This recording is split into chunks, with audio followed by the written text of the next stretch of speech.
और हमारी तो हर कथा में मुझे 2-4 पत्र तो मिलते ही हैं कि गुरुजी प्रधानमंत्री जी के लिए जरूर, उनकी लंबी आयु के लिए जरूर एक जाप जरूर कर देंगे। मुझे नहीं लगता कि इस भारतवर्ष में कोई भी ऐसा संत, महात्मा, सज्जन और साधारण जनता भी होगी जो ऐसे दिव्य प्रधानमंत्री के लिए, भारत के रक्षक के लिए अपने हृदय से प्रार्थना न करता होगा। निश्चित करता होगा, 100% करता होगा। और यही हमारी देश का गौरव है।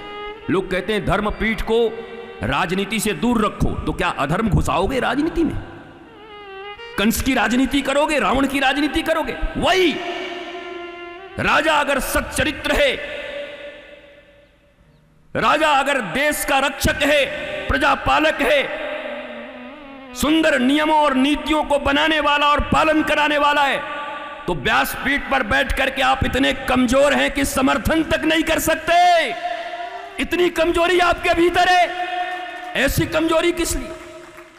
इससे अच्छा तो फिर एक साधारण व्यक्ति होते, कम से कम समर्थन तो कर पाते। वहां भैया हम समर्थन करते नहीं, गुरुजी व्यासपीठ से ज्यादा मत बोला कीजिए। अच्छा, हमको दूसरा पीठ लगा दो, फिर कोई अलग पीठ लगाओ, उसी से बोल देते हैं। वह बोलेंगे तो जरूर। संत मुख्यमंत्री बने, संतत्व के हिसाब से, संस्कृति के हिसाब से सुप्रीम कोर्ट ने कह दिया कि हिंदुत्व एक जीवन पद्धति है। वो आज के 10 साल पहले, 15 साल पहले सांप्रदायिक शब्द सुनते ही लोग थरथराने लगते थे कि हमारी बदनामी हो जाएगी। मामला ही उल्टा हो गया 10-15 सालों में। अब कोई कहता ही नहीं सांप्रदायिक। पर उस समय में भी मुझे याद है मंचों से कहना, लेकिन छोटी सी इंस्टांस, जब श्रीमान महंत योगी आदित्यनाथ जी सांसद हुआ करते, हमारा जब मिलन हुआ गोरखपुर में, तो यही चर्चा हो रही थी कि ये जो मीडिया वाले सांप्रदायिक कहते हैं, हर बात में सांप्रदायिक सांप्रदायिक सांप्रदायिक, तो हमारी उनकी बड़ी विशद चर्चा हुई। और संप्रदाय का फिर शास्त्रोक्त जब बातें हमने निकाल कर सामने रखी कि संप्रदाय का अर्थ होता है सम्यक प्रकार से अपने पूर्वजों और ऋषियों के द्वारा दिया गया विरासत, धर्म और संस्कृति का जो संभाल कर रखता है, उसे संप्रदाय कहते हैं। तो गर्व से कहो हम सांप्रदायिक हैं। नारायण से ब्रह्मा, ब्रह्मा से नारद, नारद से व्यास, व्यास से सुखदेव, सुखदेव से सूत इत्यादि, और फिर वहां से बहते हुए साधु संत महंतों के द्वारा आज जन जन में नारायण की ये चतुश्लोकी भागवत फैल रही है, प्रचार हो रही है। इसी को संप्रदाय कहते हैं। सम्यक प्रकार से, संपूर्ण रूप से अपने विरासत को आहरण करके रखना, इसको संप्रदाय कहते हैं। Then why are you feeling shy? आप क्यों शर्मिंदा महसूस करते हो सांप्रदायिक कहलाने में? क्योंकि भारत ने हिंदी, संस्कृत और भारत ने अपनी भाषा के मूल्यों को गंवा दिया। इसके कारण डरते हैं, और सांप्रदायिक, सांप्रदायिक, सांप्रदायिक। गर्व से कहो हम सांप्रदायिक हैं। नारायण के संप्रदाय से आ रहे, रुद्र के संप्रदाय से आ रहे। हाँ भैया, अलग अलग शैव शाक्त कोई सब एक है। संप्रदाय का गौरव होना ही चाहिए, भारतीयता का गौरव होना ही चाहिए। और ये गौरव ही आगे तुम्हारे बच्चे, आने वाले भारत का भी रक्षा। अरे छोड़ो यार, भारत भारत कह के बड़ा दूर चले जाते हैं। जब कहते हैं भारत की रक्षा कर, तो थोड़ी दूर में भारत की रक्षा करो, अपने परिवार की तो करो। न बेटे हाथ में है, न बेटी हाथ में है।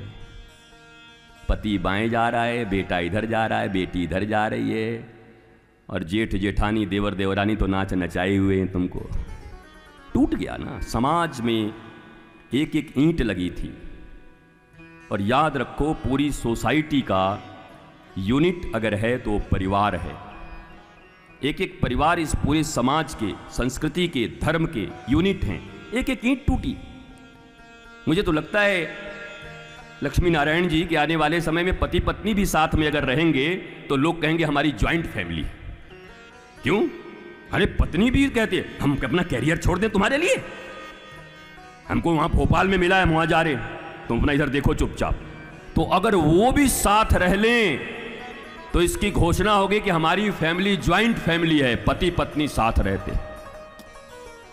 भारत की इस भूमि पर देखते अपने उन दादाओं का, वो 4-4 दादाजी हमारे और उनके लड़के, फिर वो चाचा जी, वो काका जी, उनके गुण, सर्व गुणों को लेते हुए, और कैसी प्रीति होती थी, कैसा प्रेम होता था। अपने कौन बच्चे, चाचा के कौन बच्चे, पता ही नहीं चलता था। सब एक दूसरे को सिखाने में लगे रहते थे। मैं उस जीवन को जिया हूं। जब उस जीवन को जिया हूं तो व्यासपीठ पर बोलने से अगर शर्म करूं, संकोच करूं, तो फिर ये तुकाराम जी ने कहा कि अगर आपको अपने माता पिता, गुरुजन, संस्कृति या किसी व्यक्ति से शुभत्व की कोई प्राप्ति हुई है और आप उसको छुपाते हो तो ये प्राज्ञ अपराध होता है। तो मैं प्राज्ञ अपराध नहीं करता। मैंने सामूहिक परिवार का आनंद इस भारतवर्ष में देखा है, सामूहिक परिवार की समृद्धि इस भारतवर्ष में मैंने देखी है। भारत को ऐसे ही नहीं तोड़ा गया, पहले तो धीरे धीरे तोड़े गए, कट कट कट कट, जैसे अमेरिकन थे हमें बना गए। मैं तो यही पता नहीं कि जो मम्मी आजकल है कल आंटी न बन जाए।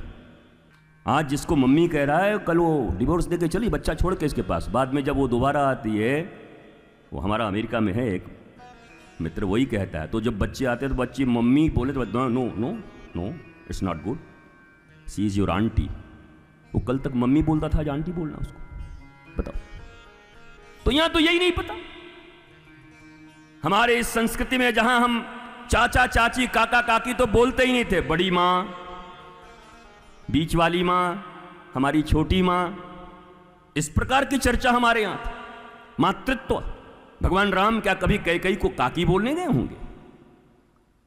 सौतेली मां बोलने गए होंगे? मां, मां शब्द भारत के शब्दों को छीनकर ये गरीब अंग्रेजी भाषा, उज्जड, जिसमें कोई रस नहीं है, संस्कृति का, प्रेम का, धर्म का, आनंद का, और हमने उस भाषा को जब से अपनाया है, ये कोई भाषा का विरोध नहीं है, और मैं उस भाषा का विरोध तब करता जब मैं नहीं जानता। आओ, कितना अंग्रेजी बोलेगा, आओ बैठो, कहो तो अगली कथा इंग्लिश में लगाएं, उसके बाद असमीज में लगाएं, भारत के 22 भाषाओं में कथा लगाओ, विश्व की भाषाओं में कथा लगाओ, पर अपनी भाषा के प्रति, संस्कृत सबकी जननी है।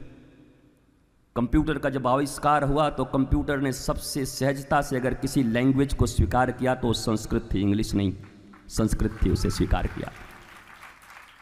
ये मुझे वो विजय रहटकर ने बताया जो परम कंप्यूटर के निर्माता है।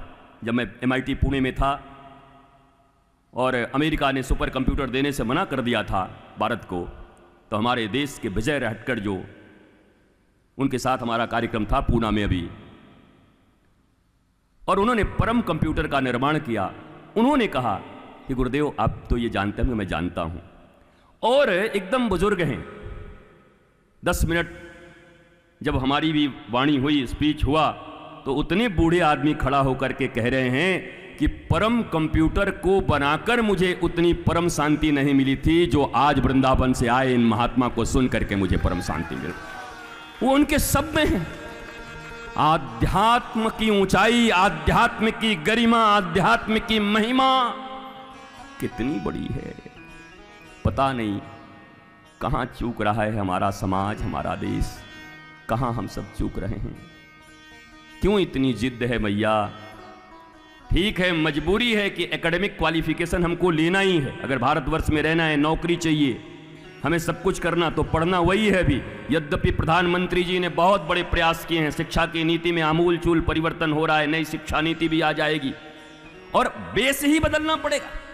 ये भी पक्की बात जान लो, आज नहीं 10 साल के बाद, 5 साल के बाद पूरा बेस बदलना होगा। बेस अगर वही रह गया तो ऊपर ऊपर बहुत सारा बदलने से भी काम नहीं। अब मैं जानता हूं इस बात को सभी लोग समझते हैं, लेकिन देश काल पात्र के अनुसार जब समय, उपयुक्त समय आएगा तो भारत अपनी प्राचीन गौरव को पुनः पाएगा। इस बात से किसी को भी इनकार नहीं, क्योंकि इतना तो दोनों बाहु उठाकर कह सकता हूं कि देश के प्रधानमंत्री और हमारे विशेषकर उत्तर प्रदेश के मुख्यमंत्री के नियत के ऊपर शायद किसी को शंका न हो, जो देश के लिए सब कुछ करना चाहते हैं।